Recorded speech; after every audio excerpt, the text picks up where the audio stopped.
일반 회사에서 사람을 뽑아요. 그러면 그 사람의 내규 규정이 있을 거 아니에요. 능력치, 필요로 하는 기본적인 그런 능력은 다 맞아. 다 오히려 평균 이상으로 높았는데 단 하나 이 사람이 동성애자라는 이유만으로 진급을 안 시키거나 그런다면 그거는 차별이라는 건데 이건 안 된다.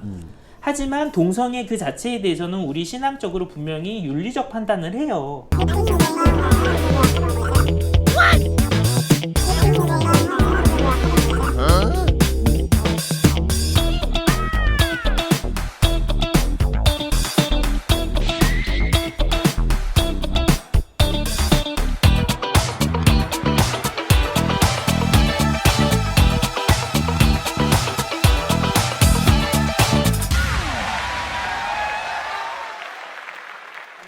네. 네. 최근 차별금지법이 핫합니다. 저 역시도 다수가 예스라고 해서 노를 외치는 소수를 배척하거나 차별해서는 안 된다는 생각을 하는 주의입니다. 그러다 보니 자연스럽게 가톨릭 안에서 동성애자에 대한 생각을 하게 되었습니다. 프란치스코 교황님께서는 동성애자들 역시 가족에 속할 권리가 있고 이 때문에 버려지거나 불행해서는 안 된다라 하시며 동성애자 지지를 밝히신 기사를 보았고 그 기사 하단에 미국의 몇몇 교회 및 주교는 반대 성명을 했다는 내용 역시 접하였습니다. 동성애는 본인의 잘못이 아니고 죄도 아닌데 왜 가톨릭은 그들을 외면해야 하나라는 생각이 들면서 한국 가톨릭 입장이 궁금해졌습니다. 또한 성경의 어떤 부분에 동성애를 인정하지 않는 것인지 동성애자란 이유로 소수자를 차별한다면 이 역시 자비정신에 위배되는 것은 아닌지 혼란스럽습니다라고 하는 질문인데 이 고쳐주실 분부터 좀 고쳐주셔야 될 것 일단 같은데 질문이 하나인 것 같지만 굉장히 많은 질문들이 들어있다. 이 말은 달리 말하면 이 질문을 해주신 분이 약간 이렇게 단편 알고 계신 것들을 하나로 끼워 맞춰 있으시다. 그러니까 지금 조목조목을 나눠서 부분 보면 틀린 말은 아닌데 이렇게 합쳐졌을 때 이가 빠진 부분이 굉장히 많은데 가장 큰 첫 번째 거는 동성애는 본인의 잘못도 아니고 죄도 아닌데 라고 표현하신 부분이 있지만 본인의 잘못이 아닌 거에 대해서는 교회도 인정하는 바예요. 근데 아닌 부분이 무조건 다 잘못이 아니다라는 표현도 아니에요. 근데 조금 디테일하게 들어가 이따가 말씀드릴 텐데 죄도 아닌데라는 표현은 본인이 지금 일단 질문하신 분이 잘못 알고 계신 거예요. 왜냐하면 가톨릭 교회 내에서 동성애라는 행위 자체는 죄입니다. 그리고 그거는 성경적 근거가 있어요. 그러니까 어디서 있었습니까? 라고 말하는데 구약에서 보자면 소돔과 고모라가 유황불에 불타게 된 가장 첫 번째가 동성애 때문이고요. 그 다음에 신약에서도 바오로 사도가 죄 목록들을 여러 가지 나오는데 그 중에 남성이 여자와 하듯이 잠자리를 가지는 불경한 죄라고 하는 부분이 분명히 성경에 나와요. 그리고 토마스 아퀴나스 같은 경우에도 신학대전에서 동성애에 대해서 뭐라고 표현을 하냐면 자연을 거스르는 죄라 그래요. 일단 그런 점에서 근거가 없고 죄가 아니다라는 표현은 잘못 알고 계신다는 걸 말씀드리고요. 또 하나는 프란치스코 교황님께서 동성애자들 역시 가족에 속할 권리가 있고 이 때문에 버려지거나 불행해서는 안 된다 라는 말씀은 맞지만 그렇기 때문에 동성애자 지지를 하신 건 아니에요. 지지는 아니다. 왜냐면 이게 말장난 같지만 좀 구분하셔야 되는 게 여러분들 어떤 행위를 어떤 무언가를 말했을 때 행위와 그 행위를 한 사람을 구분하실 필요가 있어요. 가톨릭 교회 프란치스코 교황님께서 말씀하시는 건 이 행위를 한 사람에 대한 차별이 있어서면 안 된다라는 거예요. 설령 그 행위가 잘못이라고 하더라도 이를테면 이런 거죠. 이를테면 일반 회사에서 사람을 뽑아요. 그러면 그 사람의 내규 규정이 있을 거 아니에요. 능력치, 필요로 하는 기본적인 그런 능력은 다 맞아. 다 오히려 평균 이상으로 높았는데 단 하나 이 사람이 동성애자라는 이유만으로 진급을 안 시키거나 그런다면 그거는 차별이라는 건데 이건 안 된다. 하지만 동성애 그 자체에 대해서는 우리 신앙적으로 분명히 윤리적 판단을 해요. 이해가 조금 어려우실 수도 있지만 행위와 행위를 한 사람을 일단 구분하셔야 된다. 그리고 교회가 말하는 건 설령 그 행위가 죄일지라도 그 행위를 한 사람을 차별하는 것 또한 또 다른 죄가 되기 때문에 그거에 대해서는 여실히 반대한다라는 말인 거죠. 이를테면 내 아들이 있어요. 내 아들을 사랑해. 무조건 사랑해. 그렇다고 해서 막 친구 돈을 훔쳐오고 왔어. 그러면 혼내겠죠. 네. 근데 친구 돈을 훔쳤다고 해서 내 가족에서 너는 내 아들이 아니다 호적에서 파요? 이러진 않을 거잖아요. 네. 근데 또한 이렇다고 해서 내 아들이니까 모든 일은 다 해도 돼. 또 이렇게 내버려 둘 거예요? 그건 또 아니잖아요. 마찬가지라는 거야. 설령 동성애자라고 하더라도 우리의 신자로서 교회 안에서 이 사람이 다른 사람들한테 차별받는 거에 대해서는 여실히 반대한다. 하지만 우리는 동성애 행위 자체에 대해서는 여전히 교회가 장려하거나 지지하는 건 아니다라는 입장을 여전히 고수하고 있다라는 거죠. 그런 점에서 여기서 오해가 생겼던 게 이게 어떤 기사인지 아는데 네. 가톨릭 안에 가족이 속할 권리를 대부분의 언론에서는 동성혼에 대해서 인정했다. 이걸로 넘어갔는데 이 말은 뭐냐면 동성애자들 역시 가족에 속할 권리가 있다라는 건 일부 지역에서는 동성애자라서 아예 가족에서도 소위 말하는 호적을 파는 경우들이 생겨요. 그리고 가족으로서의 권한도 다 박탈시켜버리고 예를 들면 유산 같은 것도 못 받고 게이라는 이유로 동성애자라는 이유로 이런 건 말이 안 된다라는 거지. 갑자기 가족에 속할 권리를 딱 따다가 그렇기 때문에 잠깐 가족에 속할 권리? 그러니까 결혼을 해서 가정을 꾸릴 수 있는 권리라는 건가? 이런 식으로까지 확대 해석을 하면 교황님의 의도는 전혀 그것이 아닌데 오히려 그거에 대한 잘못된 해석을 가지고 서로 싸우고 논란을 만드는 꼴이었는데 사실은 몇몇 교회 및 주교가 반대 설명을 낸 거는 교황님의 입장에 대해서 반대를 한 게 아니라 동성 결혼에 대해서 반대한다라는 말을 한 거예요. 프란치스코 교황님은 동성으로 걸으면 살고 있는 사람들에 대해서도 말하지 않았냐. 그게 어떤 개념이냐면 허다못해 우리도 동거인 개념이 있잖아요. 네. 동거인이랑 혼인해서 배우자 개념은 다른 거잖아요. 사실혼가. 그렇죠. 네. 그런데 예를 들면 굳이 표현하자면 동성 배우자 역할을 하던 사람이 죽었어. 평생을 뒷바라지하고 애를 들어서 이쪽이 소위 말하면 네. 뒷바라지는 다 했어. 근데 평소에는 얘가 동성애자라는 이유만으로 가족이 한 명도 신경 안 쓰다가 얘가 딱 죽고 나니까 얘한테 날아오는 보험이나 연금 같은 것들을 이 사람들이 다 가져가. 왜? 지금 현행 법상에서는 이 둘의 관계는 법적으로 아무런 도움을 그게 안 되니까. 근데 이거는 좀 문제가 있지 않냐. 이거는 단순히 혼인을 인정하냐 안 하냐의 문제가 아니라 그냥 일반적인 개별 사안에서도 실질적으로 이 사람에 대해서 뒷바라지를 하고 노력을 했던 사람은 이 사람인데 단순히 법적으로 저쪽이 혈연관계라고 해가지고 저쪽한테만 모든 것들을 다 넘겨준다는 거는 말이 되지 않냐 이런 차원에서 형평성의 문제에 대해서 말씀을 하신 거지. 그렇기 때문에 동성끼리의 결혼도 합법화시켜야 됩니다 이 얘기를 하신 게 아니라는 거죠. 이게 네. 저는 알아들었어요.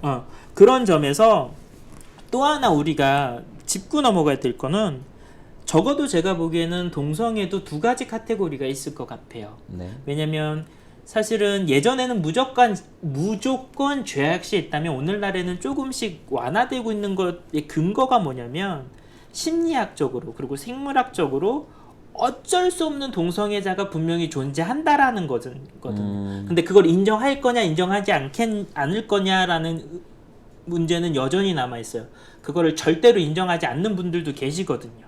그리고 지금 가톨릭 공식적인 입장은 말하지 않고 있지만 그쵸. 제가 알기로는 공식적으로 말하지 않고 있어요. 무대응인데 한 가지 제 개인적으로 살짝 이제부터 밀어서 반쯤 밀어놓고 얘기해 드릴 건 뭐냐면 동성애 중에는 정말로 안 해보려고 했는데 어쩌다 보니까 진심으로 사랑에 빠졌는데 보니까 동성인 경우가 있을 수 있어요. 또 하나는 말 그대로 성적 판타지, 성적 쾌락을 위해서 동성들을 만나고 다니는 사람들도 있어요. 네.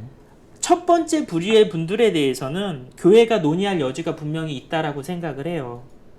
그런 맥락에서 이런 걸 맥락으로 아까 말한 교황님이나 이런 분들이 야 그렇게까지 지고지순하게 했던 뒷바라지 했던 사람이 소위 말하는 유상상속이나 이런 것들에 대해서 보호를 못 받나 그런 식으로 차별받는다는 건 말이 안 되지 않냐 라는 차원은 이거랑 연결이 쉽게 될 수 있는데 그럼에도 불구하고 동성애는 죄입니다라는 것도 왜 고소하느냐라고 했을 때 저는 이렇게 봐야 된다는 거죠. 단순히 동성이어서가 문제가 아니라 성적 쾌락이나 이런 걸 위해서 원나잇 스탠드 식으로 하는 거는 남녀간의 이성끼리의 조합에 대해서도 그거를 윤리적으로 옳다라고 네네. 우리가 장려할 수는 없는 거잖아요. 네네. 마찬가지인 거예요. 동성은 분명히 동성애는 성서적 근거가 분명히 저희가 있기 때문에 저희의 신앙 체계 안에서는 절대로라는 표현에 쓸게요. 이건 장려를 할 수는 없어요. 네. 다만 그럼에도 불구하고 어쩔 수 없이 그거에 해당되는 분들에 대한 차별 역시 우리는 목숨 걸고 우리는 반대한다. 그분들이 남에게 피해를 주지 않고 남에게 해코지를 하지 않는데 그 사람이 단지 그것만이라는 이유만으로 차별을 받는다는 거에 대해서는 우리도 반대한다. 그래서 지금 이게 요즘 특히 시대가 젠더 이슈가 확 부각이 돼서 그런데 요거를 다른 죄로 조금 어거질 수 있지만 다른 죄로 확대 해석해서 바꿔서 보시면 오히려 이해하기는 쉬울 수도 있다. 다른 죄로 대입을 한번 해보자는 말씀이시죠? 살인과 살인을 지은 사람은 달라요. 살인은 여전히 반대할 거예요. 근데 살인을 한번 했다고 해서 이 사람이 취업도 못하고 어딜 가면 맨날 손가락질 받고 누군가가 와서 한 대 툭 치고 가도 아무 말 못한다 그러면 그건 말이 안 되잖아요. 마찬가지라는 거죠. 동성애는 교회 안에서 성서적 근거가 없는 게 아니기 때문에 아마 동성애 자체를 인정해 주십시오라는 거는 너무 과도한 요구다. 그럼에도 불구하고 동성애자에 대해서 보는 시선은 분명히 달라질 수는 있다. 예전에는 죄인이니까 무조건 돌 던져 죽였겠죠. 구약에서는 살인죄는 돌 던져 죽였으니까. 근데 신약의 하느님 하면서 죄인도 용서해 주시는 하느님 개념이 나왔잖아요. 그리고 그대로 실천하잖아요. 하지만 그럼에도 불구하고 죄는 죄인 거예요. 잘못된 행동은 잘못된 행동이라고 말을 할 수 있어야죠. 그건.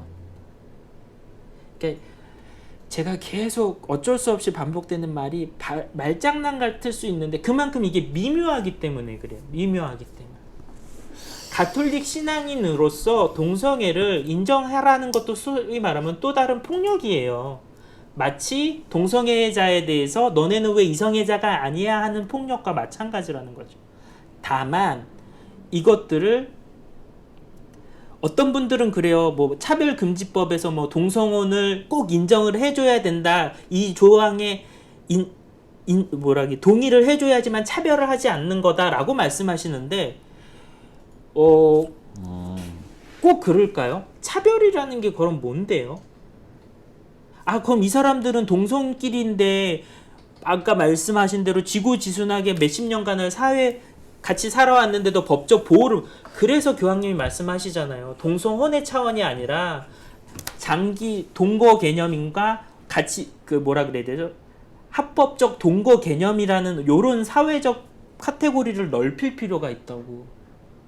이 정도도 솔직히 말하면 법적 테두리 안에서 그들이 원하시던 법적 테두리 안에서의 그걸 어느 정도는 좀 해주시는 거 아닐까요? 무조건 동성 결혼은 박수치고 환영까지 꼭 해줘야 된다는 것도 너무 과도한 폭력 아닌가요? 돌을 던져서도 안 되지만 왜 박수까지 강요를 하냐라는 거예요. 이 표현 좋겠네. 돌 던지면 안 돼요. 사람한테. 근데 그렇다고 해서 본인들의 행위에 대해서 박수까지도 강요를 하시는 것도 또 다른 폭력이다. 그런데 이게 성향에 대한 부분들이고 그 성향에 대해서 그러니까 케이스가 너무 많을 것 같아요. 신부님 지금 말씀하신 거에도 이때는 이럴까. 예를 들어 뭐 동성애 성향을 가지고 계신 분이 하지만 내가 신앙을 갖고 있어. 그래갖고 내가 이 성향을 갖고 있지만 계속 참아볼까? 뭐 어떻게 행동을 해볼까? 이런 상황이라면은 만약 이 표현 좋을 것 같아요. 동성애 말고 사실 그러면 우리 신자들은 교회에서 가르치는 거 그대로 다 지으면서 사냐? 네. 아니라는 거예요. 제가 왜 이 말씀을 드리냐면 우리 신앙인들도 교회가 정하고 하느님이 명하신 바에 따라서 살아야 된다는 건 알지만 네. 인간적 나약함으로 실수도 하고 죄도 지으면서 그러면도 또 소위 말하면 통해도 하면서 소위 말하면 그러면서 사는 게 우리의 삶이에요. 네네. 동성애를 그 정도까지는 받아들일 수 있다. 그런데 거기서 한술 더 떠서 이건 죄 목록에서 빼주십시오라고 말을 한다면 그거는 안 된다. 그게 명확하게 딱 정리네요. 네. 네. 마찬가지. 근데 이게 마치 동성애가 되게 엄청나게 부각이 되었기 네. 때문에 그렇게 되는데 그냥 우리가 성당 다니면서 하지 말아야 되는 부분을 우리도 또 하면서 사는 경우도 있는데 그 정도의 목록 정도로는 생각을 해줘도 해야 되는 부분이고 물론 그거보다 정도는 심하겠지만 굳이 예를 들면 네. 그런 거라는 거죠. 근데 또 문제가 되는 게 다른 잘못들에 대해서는 일반 사회에서 그렇게까지 막 공박하거나 막 비난을 안 하는데 이 행위에 대해서는 말 그대로 너무 과도한 비난 그리고 그 사람에 대한 차별까지 가니 그거는 아니다라고 일단 선을 긋는 거죠. 유독 이거는 제가 봤을 때는 말씀해 주시는 분 질문해 주시는 분도 여러 가지가 복잡한데 예. 벌써 여기서부터도 한 4-5가지가 그렇죠. 합쳐져서 뭔가 이 합쳐진 내용에 대해서는 결론이 나오는데 그쵸. 이 외에도 수만 가지 내용들이 더 합쳐질 수 있고 네. 그거를 통합해서 보지 않는 이상은 그러니까 예. 뭐 정답을 딱 내릴 수 있는 부분은 아니지만 여러 가지 볼 부분을 더 예. 다양하게 보면서 예. 생각을 해야 되겠네요. 물론 성에 안 차실 거예요. 그래서 가톨릭 윗장이 사실은 양 극단에서 제일 많이 욕을 먹습니다.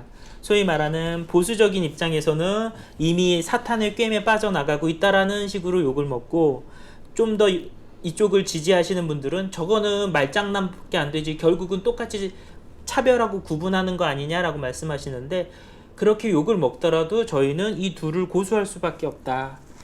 왜냐면 우리 가톨릭 전통이 그래요.